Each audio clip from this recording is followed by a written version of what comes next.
Esa, insan beriman juga bertakwa, jadi pedoman hidup manusia. Selamat datang ke hafazanonline.com, Smart IQ Quranic Center, pengendali hafazan online yang sangat dipercayai dengan kaedah hafazan yang berkesan untuk menghafaz Al-Quran. Adakah anda menghadapi masalah kesibukan dan tidak konsisten untuk menguruskan masa? Namun, sekarang ia bukan lagi halangan dan alasan untuk tidak menghafaz Al-Quran. Faktor geografi tidak memisahkan kita. Adakah anda sedar menghafaz Al-Quran boleh dilakukan secara online di mana sahaja anda berada? Hafazan online kami bangunkan khas untuk anda. Hafazanonline.com adalah pembelajaran one-on-one hafazan coaching atau juga dalam bentuk hafazan berkelompok. Penjadualan masa yang fleksibel memudahkan kepada anda dan anak-anak anda untuk skedul masa. Hanya berbincang dengan guru kami. Hafazanonline.com sangat bersesuaian dengan semua peringkat, bermula daripada anak-anak berumur 6 tahun hinggalah dewasa. Matlamat kami adalah untuk membangunkan keluarga yang mempunyai anak-anak menghafaz Al-Quran. Tidak kira di mana sahaja anda berada di seluruh negara atau anda berada di luar negara, anda boleh menghafaz Al-Quran bersama kami di hafazanonline.com. Kami sentiasa membantu anda dengan menyediakan online support untuk melahirkan keluarga hufaz dengan aplikasi Telegram channel, WhatsApp group dan Facebook group. Cara untuk menyertai program hafazan online ini sangatlah mudah. Anda hanya perlu melayari laman web kami di hafazanonline.com dan klik pada button kelas percubaan percuma untuk merasai suasana hafazan Al-Quran secara online. Selepas tamat kelas hafazan percuma, anda boleh memilih untuk meneruskan hafazan online. Tim kami akan sentiasa membantu anda untuk memilih pakej hafazan yang bersesuaian. Tim hafazan online akan membantu anda menyusun jadual yang sesuai dengan anda bersama dengan tenaga pengajar kami. Hafazanonline.com, peneraju hafazan online nombor 1 di Malaysia. Kami sangat excited untuk bertemu dengan anda. Layari www.hafazanonline.com. Ya Allah, lindungi hamba yang mengharapkan sinar-Mu, berkatkan bumi ini agar makmur dan selamat. Satukan umat teguh agama di bawah naungan yang Maha Esa. Insan beriman juga bertakwa, jadi pedoman hidup manusia. Satukan umat teguh agama di bawah naungan yang Maha Esa.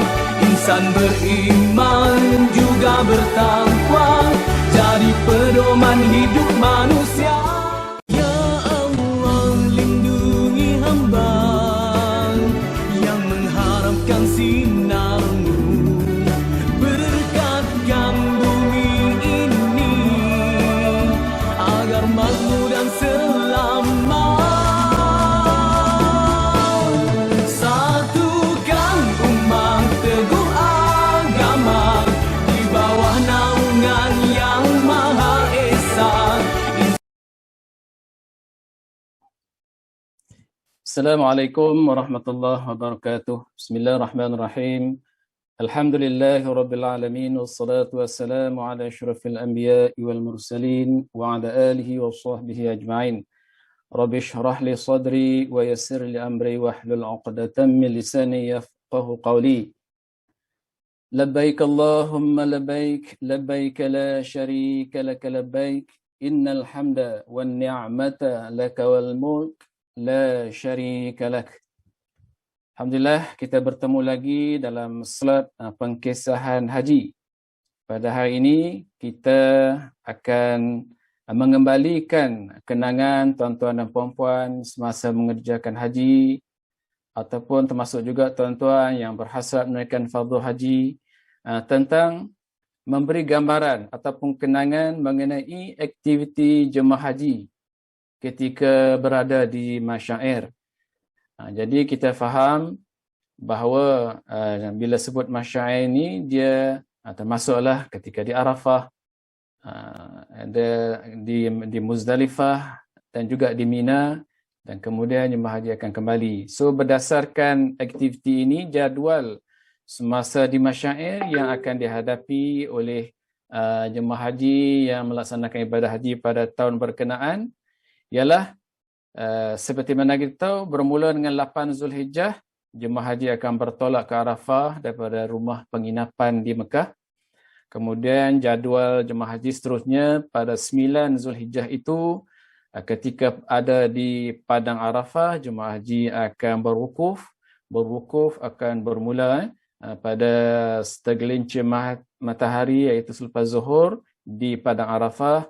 Kemudian akan bertolak ke Muzdalifah pada tarikh 9 Zulhijjah, bermalam untuk mendapatkan wajib haji atau bermalam di Muzdalifah sebelum bertolak ke Mina pada 10, lepas tengah malam pada 10, dan di Mina bermalam dan melontar jamrah hinggalah jemaah haji berada di Mina pada hari-hari tasyrik 11 Zulhijjah, 12 Zulhijjah dan 13 Zulhijjah. Kembali ke Mekah pada 13 Zulhijjah andainya jemaah haji itu melaksanakan nafal awal, nafal sani, ataupun ada jemaah haji yang kembali ke Mekah pada 12 Zulhijjah, hari tasyrik kedua, pada jika jemaah haji memilih untuk melaksanakan nafal awal. Jadi tuan-tuan, alhamdulillah, bila mana persediaan telah dibuat sebelum ini dengan baik, dengan rapi, persediaan minda, persediaan diri dan sebagainya, maka bertolaklah jemaah haji daripada Mekah ke Arafah dengan menaiki bas secara berperingkat-peringkat, dan akhirnya jemaah haji akan mula sampai pada 8 Zulhijjah, satu hari sebelum hari wukuf pada 9 Zulhijjah. Jadi di Arafah, tuan-tuan, sebab tiba jemaah haji, alhamdulillah kita masih ingat, kita sampai turun dengan bas, daripada bas dengan penuh rasa kesyukuran. Kita tiba di bumi Arafah dalam keadaan kita berihram, dan kita telah pun, bagi mereka yang telah yang melaksanakan haji tamattu, mereka telah mula niat haji semasa bertolak, sebelum bertolak di Mekah lagi. Dan sampai di Arafah, sebaik sampai dengan bekalan kita, kita turun bas dan kita akan ke khemah kita berdasarkan nombor khemah kita yang telah kita ketahui semasa kita di Mekah. Kita masih ingat keadaan seperti itu, dan kita pergilah mencari atau beri panduan untuk ke khemah kita. Jadi jemaah haji akan sampai berperingkat-peringkat, dan bila kita sampai di khemah kita, maka kita cubalah sesuaikan di kawasan diri kita dengan pertama sudah tentulah dengan rakan-rakan kita yang sekhemah, rakan jemaah haji yang akan tinggal di Arafah bersama. Kita kenal, mungkin kita sudah mengenali sejak di Mekah lagi. Jadi kita cuba sesuaikan diri kita. Maklumlah, kita baru sampai dalam suasana tersebut. Malah kita lihat-lihatlah kawasan-kawasan kita. Kerana di sekitar kawasan perkhemahan kita, kita ada beberapa kemudahan dalam suasana yang sungguh mengembalikan kenangan kita bila kita berada di bumi Arafah. Kita ada di mana kita akan faham laluan-laluan perkhemahan kita di sana, di mana ada kemudahan, misalnya tandas di mana untuk kita mengambil wuduk dan sebagainya. Dan di Arafah memang kita ada satu khemah yang dikhaskan untuk surau, tetapi sudah tentulah khemah surau ini kecil kalau nak bandingkan dengan jumlah jemaah haji dalam satu-satu kawasan perkhemahan maktab di Mekah, di Arafah. Cuma apa yang kita buat, biasanya Rais Muassasah dan tabung haji berpakat untuk menyediakan khemah di hujung supaya kedudukan khemah itu berada di hadapan, dan imam yang mengetahui solat jemaah di surau tersebut boleh diikuti juga oleh jemaah haji yang di belakangnya, termasuk sampai kepada khemah-khemah jemaah haji. Jadi jemaah haji juga boleh solat berjemaah berdasarkan mengambil kira tentang jarak di antara saf yang di hadapan. Semua ini akan diatur, dibimbing oleh guru agama dan petugas tabung haji lah. Jadi maknanya bila azan dilaungkan dan jemaah dilaksanakan, dan hampir semua jemaah haji dapat berimamkan imam di surau di hadapan. Jadi itulah kemudahan yang kita kena biasakan sebaik sampai. Jadi tuan-tuan, kita akan bermalam, malamnya malam 9 Zulhijjah itu kita akan bermalam, dan kita melaksanakan ibadah-ibadat secara individu dan juga yang dipimpin oleh imam, oleh guru agama maktab, dan kita dapat menyertainya kerana kita boleh dengar daripada jauh, daripada corong-corong pembesar suara. Dan tuan-tuan, akhirnya saat yang ditunggukan ketikanya bila mana bermulanya tempah wukuf, ialah bila mana masuknya zuhur ataupun kita sebut tergelincirnya matahari. Jadi sudah tentulah jemaah haji pada ketika itu, kalau kita masih ingat, semuanya membuat persediaan untuk tunggu saat-saat azan berkumandang dan dimulakan dengan khutbah Arafah sebelum solat berjamaah zuhur, ya, zuhur. Jadi itu kenangan yang sangat manis yang kita sudah tentulah, kerana kita sangat faham saat berada di padang Arafah, kita berwukuf, saat yang banyak kelebihan dan fadilatnya, kelebihan untuk kita berdoa sebanyak-banyaknya, dan kita sudah tentulah saatnya kita memohon ampun daripada Allah Subhanahu Wa Taala. Jadi rugilah jemaah haji yang telah sampai ke Arafah musim haji, kita tidak mengambil kesempatan merebut kelebihan Arafah waktu dan ketika itu. Selagi kita sebut, kita mungkin tidak ada peluang lagi untuk datang berwukuf di Arafah, kerana mungkin itulah saat kita berwukuf untuk kali terakhir. Kita tak tahu pada masa akan datang. Walaupun kita sentiasa berdoa, Allah beri lagi kesempatan untuk datang berwukuf mengerjakan haji pada masa akan datang. Jadi tuan-tuan, masing-masing akan sibuk dengan ibadah sampailah menjelang maghrib. Jadi tuan-tuan, daripada Arafah, maka satu lagi lokasi masyair yang termasuk dalam manasik haji kita ini ialah Muzdalifah. Jadi jemaah haji akan diberangkatkan dengan bas juga ke Muzdalifah. Dan bila saya sebut tentang pengangkutan bas ketika di masyair ni, saya ingin sebut tentang sistem pengangkutan oleh kerajaan Arab Saudi ketika di masyair, ketika di Mekah, Arafah, Muzdalifah, Mina balik ke Mekah. Semuanya dinamakan termasuk dalam satu rangkaian sistem ulang alik, ataupun orang Arab sebut sistem taraddudiyah. Maknanya sistem shuttle lah, ulang alik. Jadi semua pihak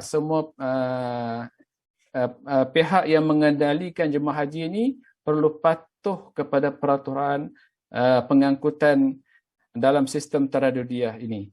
Jadi tuan-tuan, dalam sistem ini kerajaan Saudi telah mengkhaskan laluan, hanya laluan itu sahaja yang dikhaskan untuk membawa jemaah haji. Kenderaan awam yang lain, kenderaan-kenderaan yang tidak dapat kebenaran, tidak dibenarkan memasuki laluan tersebut.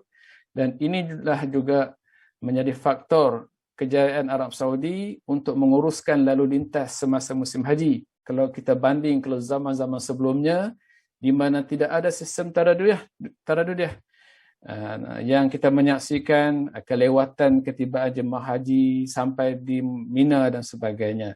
Alhamdulillah, maka sistem ini setakat apa yang berlaku dalam tahun-tahun atau musim-musim haji terakhir ini berjalan dengan baik. Jadi di Arafah menjelang Maghrib, persediaan tuan-tuan jemaah haji ketika itu kita boleh bayangkan untuk memberangkatkan pula jemaah haji ke Muzdalifah. Dulu kita masih ingat, saya juga masih ingat musim-musim haji sebelum ini, jemaah haji akan naik kenderaan bas daripada Arafah, cuma akan melalui Muzdalifah sebelum tengah malam, dan jika ada kesempatan mereka akan turun di Muzdalifah untuk ambil batu sekurang-kurangnya 7 biji dan meneruskan perjalanan dengan bas yang sama ke Mina, di keperkhemahan jemaah haji di Mina. Tetapi sejak akhir ini, sejak saya rasa dalam awal tahun 2020, sistem taraddudiyah ini diperkenalkan, di mana jemaah haji ini terlebih dahulu diletakkan di Muzdalifah di kawasan satu tempat berpagar. Kalau bagi jemaah haji Malaysia di satu kawasan, dan jemaah haji tinggal di situ dan bermalam di Muzdalifah, cuma akan mula berangkat ke Mina selepas separuh malam, selepas tengah malam, iaitu lebih kurang 11.45. Maknanya sebelum 11.45 lebih kurang, jemaah haji tidak boleh pergi ke Mina kerana untuk menepati syarat bermalam di Muzdalifah. Jadi tuan-tuan, kumpulan pertama jemaah haji daripada Arafah, bagi tuan-tuan yang telah pernah menaikkan fardu haji, kita masih ingat kumpulan pertama menaiki bas sebelum Maghrib.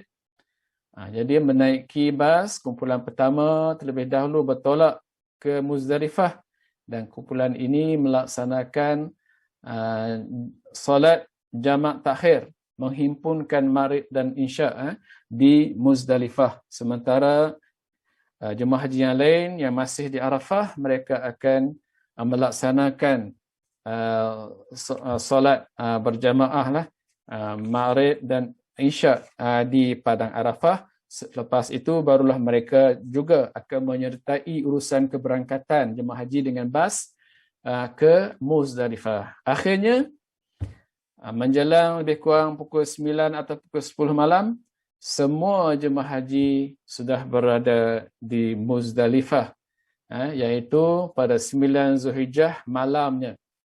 Di sana, maka kita Masya Allah, di situ keadaannya tidak ada bangunan, hanya adalah kemudahan tandas. Kita dapat saksikan keadaan suasana serba putih. Semua jemaah haji berkumpul di Muzdalifah dalam keadaan berihram. Dan tiada ada bangunan, tiada ada khemah. Kita duduk di mana-mana tempat di kawasan itu beralaskan tikar yang disediakan, ataupun kita menggunakan hamparan yang kita bawa bersama. Jadi tuan-tuan, maka bas yang terakhir lebih kurang akan mengantar jemaah haji 9.30 malam, lebih kuranglah malam, dan menyertai jemaah haji yang jutaan berada di Muzdalifah. Jadi kita terkenang suasana tersebut. Allahu Akbar. Jadi di situ masing-masing melaksanakan ibadah masing-masing secara individu. Ada yang berehat, ada yang mengeluarkan makanan kerana kita diberi panduan agar membawa sedikit makanan sebagai teman perjalanan. Mungkin juga kita boleh tidur seketika untuk memulihkan badan, memulihkan keselesaan kita. Apa yang kita tunggu ialah apabila sampai masanya 11.45 malam, maka akan bermulalah pergerakan bas pertama, sebab telah memenuhi tempoh masa bermalam. Bas pertama akan membawa jemaah haji ke Mina. Jadi jarak Muzdalifah ke Mina ini dalam lebih kurang dalam 6 atau 7 kilometer sahaja. Jadi sekali lagi, sistem penggiliran menaiki bas menggunakan nombor bas. Pada diri kita, di tag yang diberikan kepada kita itu ada nombor bas kita. Jadi mana-mana sektor pun yang memerlukan menaiki bas, maka kita minta untuk merujuk nombor bas kita. Jadi jemaah haji akan dipanggil berdasarkan nombor bas, digilirkan berdasarkan nombor bas untuk menaiki bas. Jadi tuan-tuan dan perempuan, pada ketika itu memang jemaah haji kita nasihatkan supaya bertenang, biar mereka yang dahulu naik bas, kita yang nombor yang belakang kita tunggu dulu, kita buatlah ibadah-ibadah, wirid, zikir dan sebagainya. Dan kita beri masa, tak perlu waktu itu kita nasihat kepada jemaah haji, jangan terburu-buru, jangan rasa tertekan untuk cepat pergi ke Mina. Kita tunggulah sedikit giliran kita, bila sampai masanya kita bertolak menaiki bas. Cuma kita dalam sasaran menguruskan jemaah haji setiap tahun, ketika ini memanglah agak kritikal ya, kritikal untuk pengangkutan daripada Muzdalifah ke Mina. Kerana kadang-kadang keadaan kesesakan yang sangat hebat pada ketika itu. Namun demikian, alhamdulillah setiap tahun demi tahun kita semakin dapat menguruskan dengan baik. Kecuali pernah berlaku 1 atau 2 kali di mana jalan Taradudiyah ini, jalan yang dikhaskan untuk bas jemaah haji ini, telah dimasuki oleh pejalan-pejalan kaki. Satu ketika dulu menyebabkan sistemnya sudah tidak berlaku dengan betul, akhirnya berlaku kelewatan jemaah haji kita untuk ke Mina. Tapi tahun-tahun yang kemudian itu alhamdulillah semua perkara tersebut sampai tidak berlaku, walaupun kita berhati-hati dalam menguruskan dengan Syekh Rais Maktab perkara ini. Jadi akhirnya sama ada sebelum subuh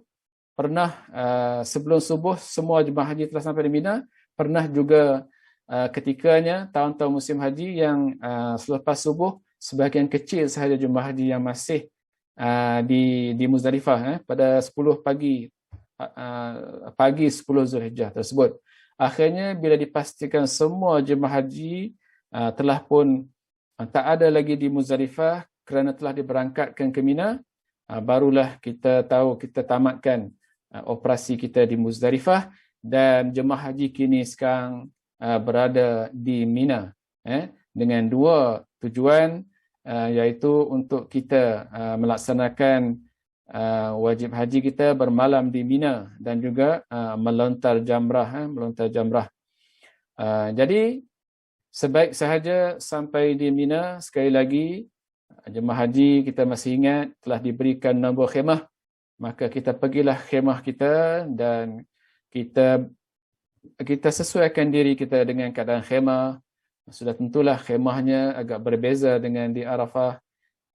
Jadi di Arafah dia ada masih pada masa yang lalu masih menggunakan khemah daripada canvas dan bukan aircon tetapi air cooler. Jadi kalau musim-musim panas ni, dia walaupun sedikit membantu kita untuk menghadapi kepanasan, tetapi kita faham di Mina ni cabarannya lagi hebatlah dari segi cuacanya dan juga dari segi keselesaan penginapan. Kita sebut tadi di Mina akhir-akhir ini kita mendapat ruang khemah yang kecil untuk kita. Namun demikian, itulah keadaan Mina sebenarnya. Mungkin kita menunggu kerajaan Arab Saudi untuk satu ketika nanti yang masa terdekat menyediakan prasarana khemah atau sebagainya di Mina dengan sesuatu yang lebih baik untuk jemaah haji. Jadi kita sudah berada di Mina. Di Mina, sebaik sampai kita sangat tidak menggalakkan jemaah haji untuk terus pergi melontar. Kerana akhir-akhir ini pihak Kementerian Haji telah mengeluarkan jadual bila muasasah berdasarkan benua ini, termasuklah muasasah Asia Tenggara, boleh mengarahkan, boleh meminta jemaah hajinya untuk pergi melontar di kompleks jamrah. Jadi jemaah haji Asia Tenggara termasuk jemaah haji Malaysia ini dia ada jadual dia. Pada masa ini untuk melaksanakan lontaran hari pertama, hari yang ke-10 untuk melontar jamrah kubra, maka ada jadual yang ditentukan oleh Rais Muassasah berdasarkan arahan Kementerian Haji bersama dengan pihak petugas tabung haji. Jadi jemaah haji bersabar, rehat dulu, tunaikan solat subuh pada pagi 10 tu dengan sebaik mungkin, dan kita bersarapan dulu pada masa itu, cukupkan rehat. Sampailah masanya ada kumpulan-kumpulan rombongan-rombongan jemaah haji akan diberitahu untuk pergi melontar. Jadi mereka akan dibawa oleh petugas-petugas rais muassasah untuk pergi melontar hari ke-10, iaitu lontaran Jamrah Kubra. Jadilah begitulah suasana pada hari pertama 10 Zulhijjah, dan akhirnya pergi melontar hari-hari tasyrik yang berikutnya pada hari 11, 12 dan 13. Setiap kali kita kebiasaannya kita memilih sebelah petang ataupun malam, dan tuan-tuan kena ikuti, jemaah haji selalu akan mengikut pengumuman daripada petugas tabung haji untuk bila pergi melontar.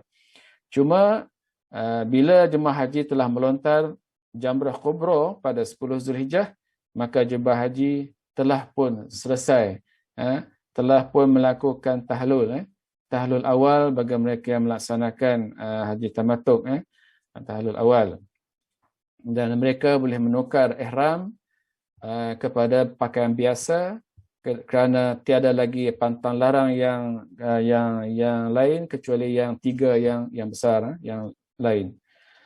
Jadi itulah suasananya di Mina, dan jemaah haji akan bersolat jemaah di khemah-khemah masing-masing dan melaksanakan ibadat secara individu. Di Mina juga ada perkhidmatan tabung haji, kesihatan klinik dan pejabat tabung haji. Dan akhirnya bagi jemaah haji yang diminta untuk melaksanakan nafal awal, mereka selepas melontar lepas subuh pada 12 Zulhijjah, mereka akan diberangkatkan balik ke Mekah. Kemudian mereka yang diminta untuk kekal di Mina sehingga 13 Zulhijjah besoknya, selepas melaksanakan ketiga-tiga jamrah pada hari terakhir 13 Zulhijjah, mereka akan balik ke Mekah.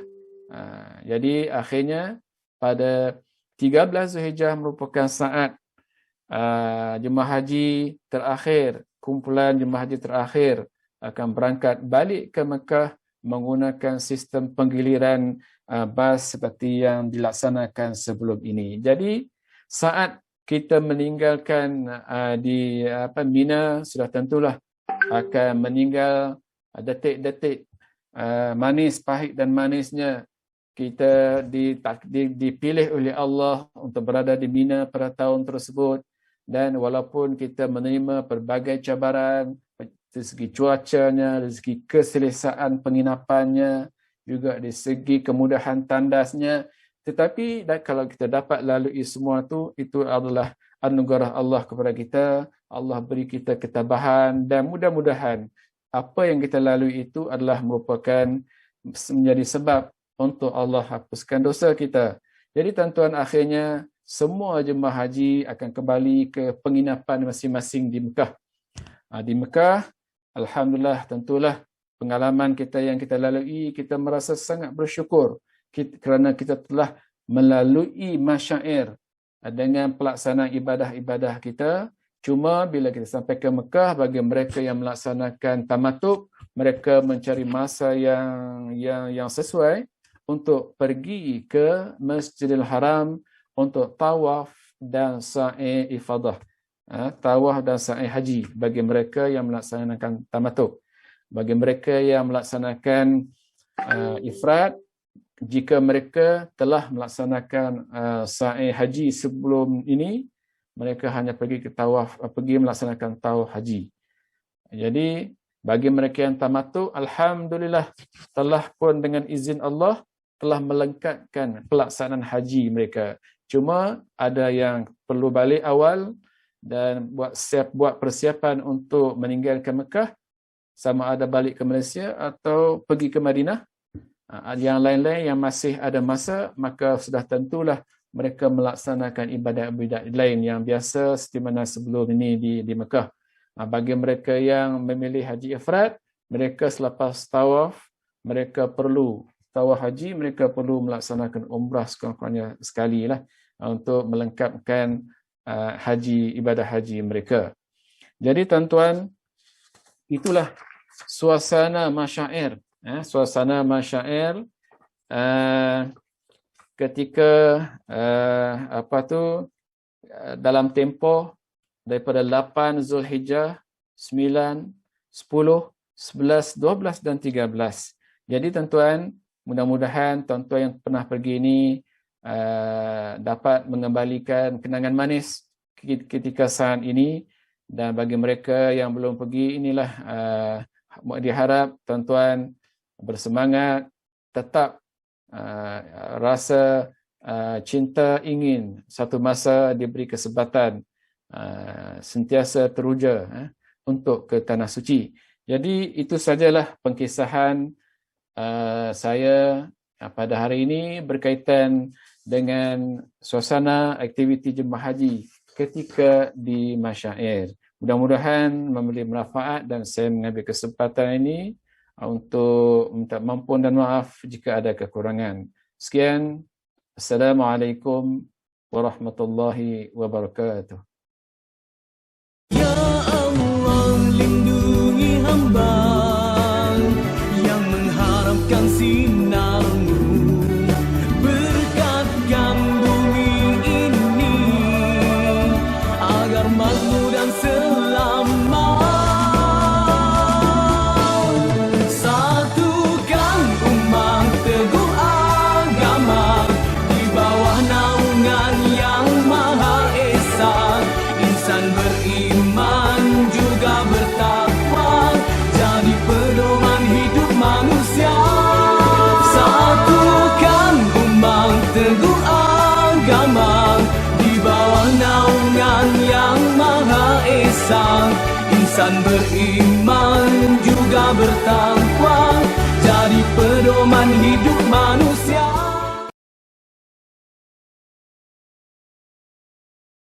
Assalamualaikum warahmatullahi wabarakatuh. Para pendengar yang terhormat, selamat pagi. Sekarang kita meneruskan lagi membicarakan tentang hal cinta atau mahabbah yang terpaku terhunjam dalam hati tiap-tiap orang sufi. Orang yang telah membersihkan jiwanya supaya lebih dekat dia kepada Tuhan. Ibaratnya, kalau kita pergi ke kaca besar yang ada di hadapan kamar kita, kalau kaca itu kotor atau berkabut, hendaklah dibersihkan lebih dulu kotorannya itu atau kabutnya itu, sehingga jernih. Apabila telah jernih, jelas muka kita kelihatan di dalamnya. Maka kalau sekiranya kacanya sendiri kotor, berdebu, berkabut, terhalanglah kita untuk melihat apa hakikat yang sebenarnya daripada diri itu. Dan lebih celaka lagi kalau kabut itu terjadi di balik di sebelah sana, sehingga tidak dapat kita menggosok, dia berkabut juga. Sebagai kalau kita naik kapal udara, itu kerahnya, plastiknya 2 tingkat. Yang sebelah kita bisa kita hapus dengan tangan sehingga bersih, tapi masih kotor juga karena yang sebelah lagi belum dapat kita capai dengan tangan kita. Maka usaha kita ialah untuk menjelaskan mahabbah antara kita dengan Tuhan, membersihkan halangan, rintangan yang menghambat kelihatannya kekurangan-kekurangan kita di dalam menghadap Tuhan itu. Kalau sekiranya misalnya saja dengan sesama manusia, bagaimanapun cintanya kita kepada seseorang, kalau mata kita kerup, kalau mulut kita busuk, tentu saja tidak sanggup kita mendekati. Yang kita dekati itu jauh daripada kita. Dilihat bukan dia yang salah, kita yang salah. Ini pembersihan. Sebab itu maka sekarang kita masuk kepada yang ke-9.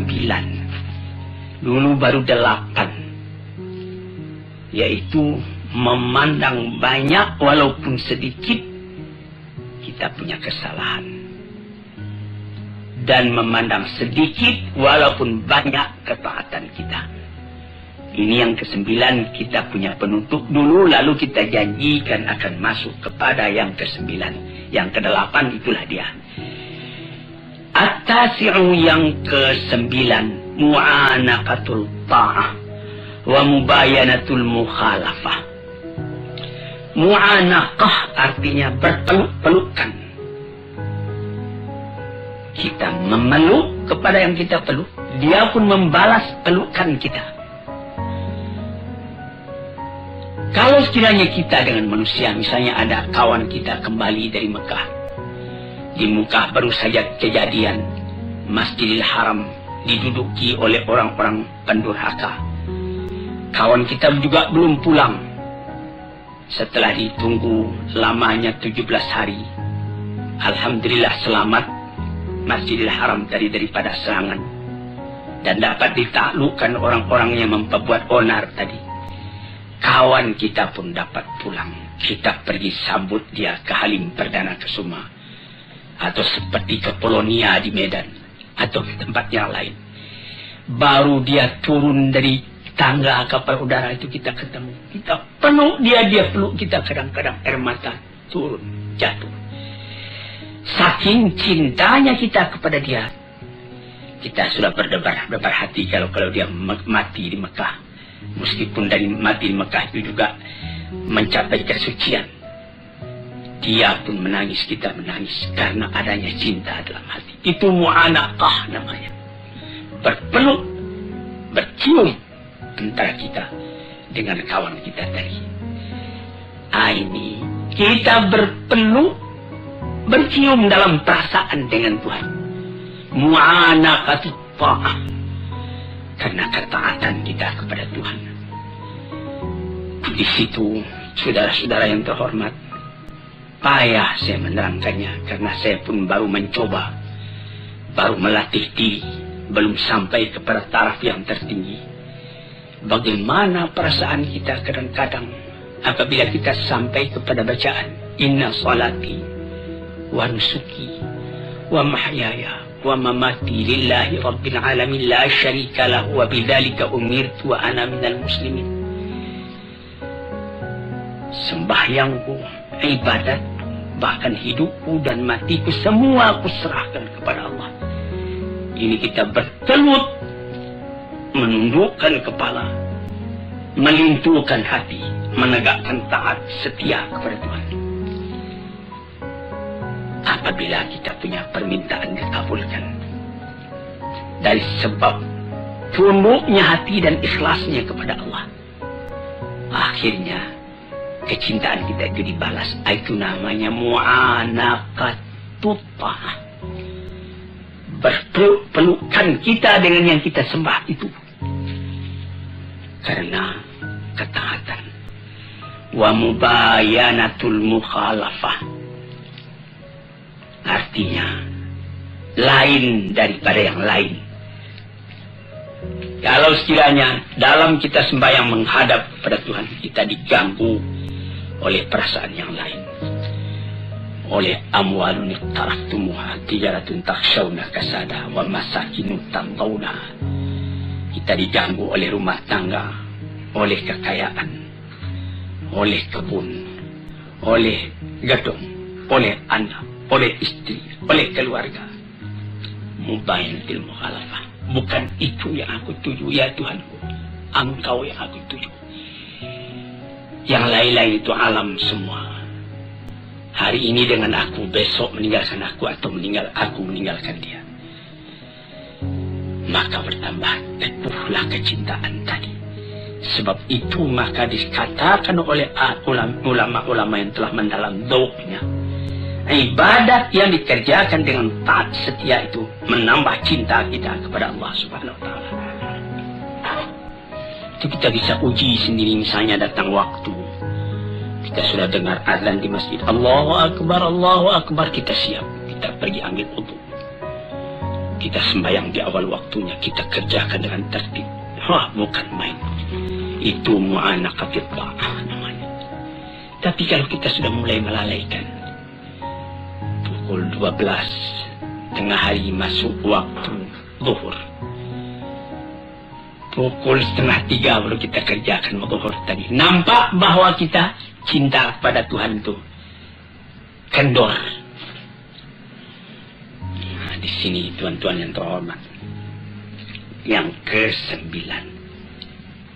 Jadi perkataan ini adalah dari seorang sufi Sahal bin Abdullah At-Tusturi namanya. Yang ke-10, dukhulu sifatil mahbubi alal badali min sifatil muhib. Ini ada seorang sufi namanya Junaid al-Baghdadi mengatakan, yang mahabbah itu, cinta kepada Allah itu ialah masuknya sifat Tuhan yang dicintai itu ke dalam diri kita sebagai ganti daripada sifat yang mencintai, yaitu sifat kita sendiri. Ini lebih mendalam lagi perkataan dari Junaid al-Baghdadi ini. Sehingga yaitu sebutan yang dicintai itu Allah, sifatnya Rahman, asma'nya Wadud, Ghafur, Jabbar, Qahar, 99 banyaknya. Sama sekali memenuhi kepada hati orang yang mencintai. Sehingga tidak teringat lagi yang lain melainkan dia.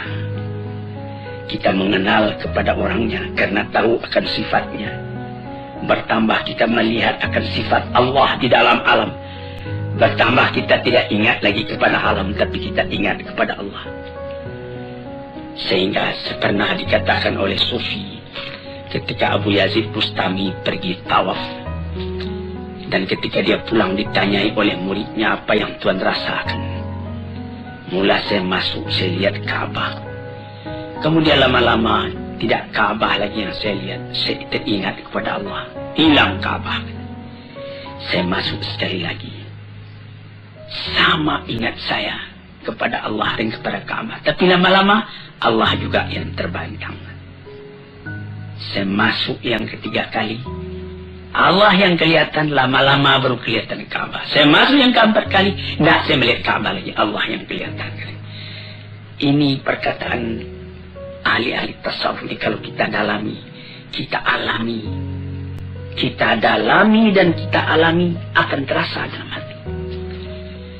Mata melihat alam, hati melihat Tuhan. Sehingga kemana saja mata memandang, bukan alamnya nampak lagi, Allah yang kelihatan. Dari basar kepada basirah. Jadi katanya Junaid al-Baghdadi itulah mempengaruhi sebutan yang kita cintai itu, sifatnya, namanya di dalam hati kita. Sehingga tidak ada lagi yang lain melainkan itu yang memenuhi hati. Perasaan kita, penanggapan kita yang mempengaruhi ialah perasaan itu. Sehingga segala perasaan, segala penanggapan bertukar sama sekali menghadapkan Tuhan. Dengan demikian itu bertambah lama karena latihan itu bertambah bergantilah sifat kita yang tercela kepada sifat Tuhan yang terpuji, yang tercinta. Sehingga sesuailah sifat kita dengan sifat Allah ala taqatil basyariyah, atas kesanggupannya seorang manusia. Yang ke-12, antahibal kulla kaliman ahbabta fala yabqa laka minka syai'un. Engkau berikan keseluruhannya kepada yang engkau cintai. Ini adalah keinsafan belaka.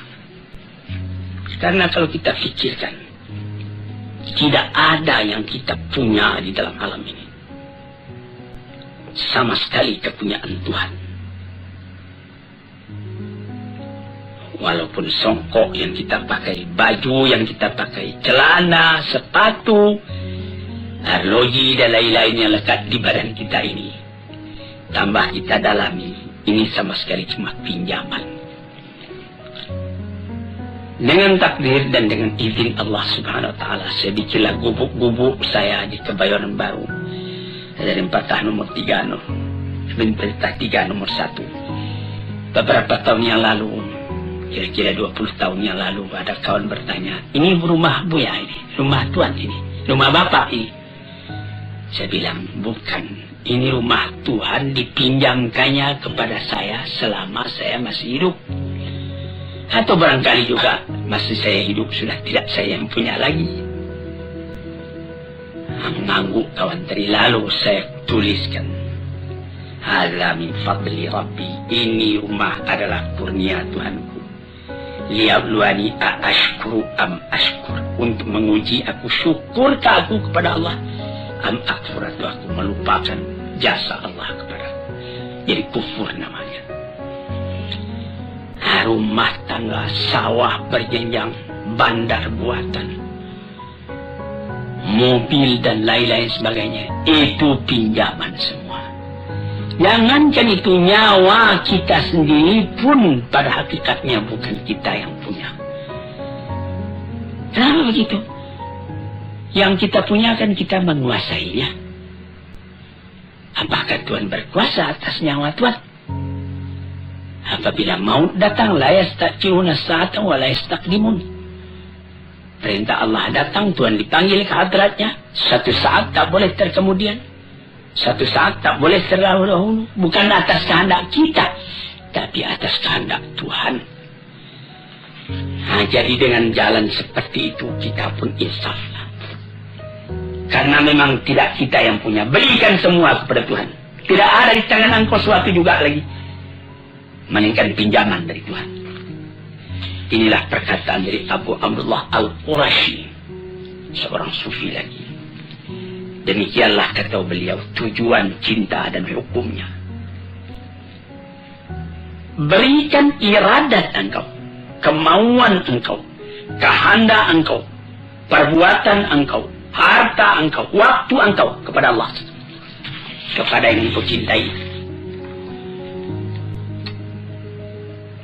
Engkau jadikan semuanya itu terikat di dalam ridha Allah dan kecintaan Allah. Tidak ada engkau mengambil untuk diri engkau sendiri kecuali apa yang diberikan oleh Allah. Dengan keinsafan, ini pinjaman. Fata'khudhahu ma minhu lahu. Engkau boleh ambil itu semua dengan tidak engkau lupakan bahwa ini cuma pinjaman. Yang ke-12, antamhu minal qalbi ma siwal mahbub. Ini perkataan Shibli. Tadi itu ada perkataan dari Abdullah Al-Tusturi, Sa'al bin Abdullah Al-Tusturi. Ada perkataan Junaid Al-Baghdadi, ada perkataan Abdullah Al-Qurashi. Sekarang perkataan Shibli. Apa kata beliau? Antam huwa minal qalbi ma siwal mahbub. Hapuskan dari hati selain dari yang kita cintai. Jadi la ilaha illallah dilanjutkan lagi. Apa lanjutnya? La maujud illallah. Tapi di sini juga lebih mendalam ini. Kalau tidak hati-hati nanti kita bisa jadi wahdatul wujud. Tapi jangan mesti sampaikan, yaitu tidak ada yang ada ini kecuali Allah punya. Aku sendiri pun dia yang punya. Kalau kita punya cinta sejati kepada Allah mau didudukkan, inilah kesempurnaannya, kata Shibli. Selama dalam hati ada sisa lagi tempat buat yang lain, cinta itu sudah meragukan. Ini yang ke-12. Yang ke-13, iqamatul itabi ala dawam. Tegakkan penyesalan selalu. Tegakkan penyesalan selalu. Apa maksudnya? Allah tazala atiban ala nafsika fi marbatil mahbub. Wala tarda lahu fiha amalan wala halan. Yaitu engkau selalu menyesali dirimu. Apakah pekerjaanmu ini sudah sempurna? Masih belum. Masih banyak yang kurang. Nikmat terlalu banyak sebagaimana di dalam nomor 7 dulu, istiqlalul kathir min nafsika wa istiqlalul qalil min habibika. Memandang sedikit walaupun banyak yang engkau kerjakan. Memandang banyak walaupun sedikit nikmat yang engkau terima dari Tuhan.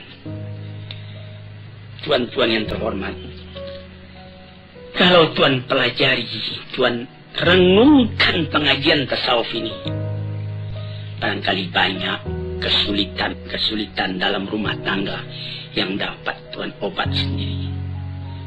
Saya hampir tiap petang orang datang ke rumah saya, mengadakan konsultasi, menanyakan keadaannya, menyebut kesusahannya dan lain-lain sebagainya.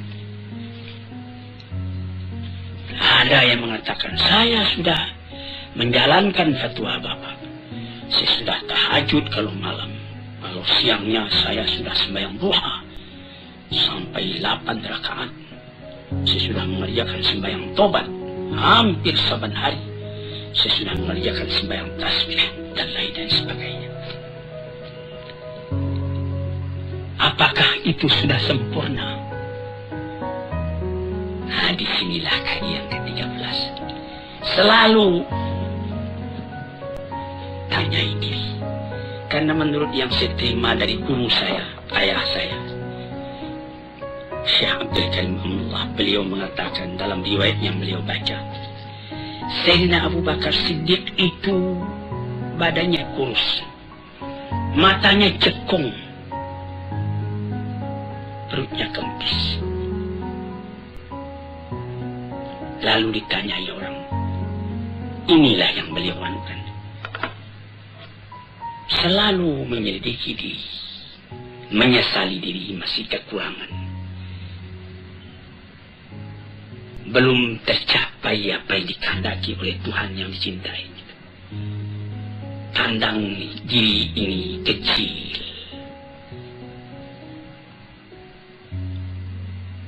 Orang yang semacam engkau kecilnya akan tertalikan cinta dengan Tuhan yang maha besar, maha agung. Siapa engkau wahai? Tililah diri apakah sudah sampai taraf iman kita, taraf amal kita, ibadat kita kepada yang patut. Sampai Nabi kita sallallahu alaihi wasallam sendiri saban malam beliau tahajud. Siti Aisyah juga tahajud.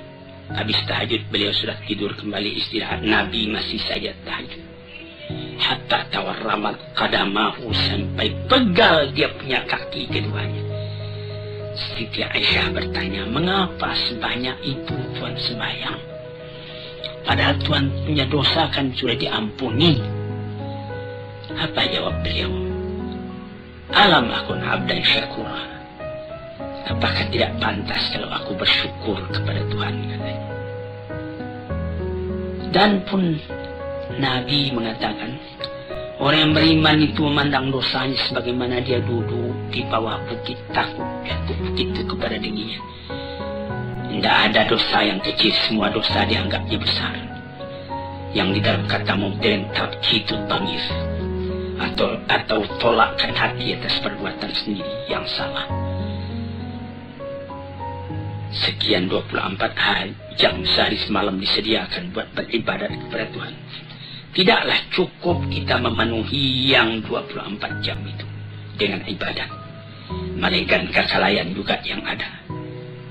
Kita sembahyang, tapi kita berjalan lagi, kita bekerja lagi. Memang Tuhan juga yang menyuruhkan. Tapi berapakah lamanya kita ingat kepada Tuhan? Nah, inilah yang nomor 13. Yang ke-14. Tughara 'alal mahbub ay yuhibbahu mislak. Ini perkataan Syibli juga. Apa katanya? Engkau cemburu kepada Tuhan yang engkau cintai itu. Kenapa? Orang yang semacam engkau mencintainya. memandang hinanya kecilnya diri sebagai sambungan penjelasan dari nomor 13 tadi. Lihatlah, apakah baru yang saya dapat kerjakan dalam umur yang terbatas ini, dalam tenaga yang terbatas ini, dalam angan-angan yang menggerek langit, tetapi kita tidak dapat terbang ke udara. Jadi, terpandang besarnya Tuhan, terpandang kecilnya diri. Dan diri yang kecil itu tidak dapat melepaskan diri dari rahmat dan nikmat Tuhan. Apakah usahaku membalas kesalahan yang begini ini saja kepada diri? Ini salah satu kemajuan dalam rohani manusia. Sekian dulu, nanti lain hari kita sambung lagi. Assalamualaikum warahmatullahi wabarakatuh.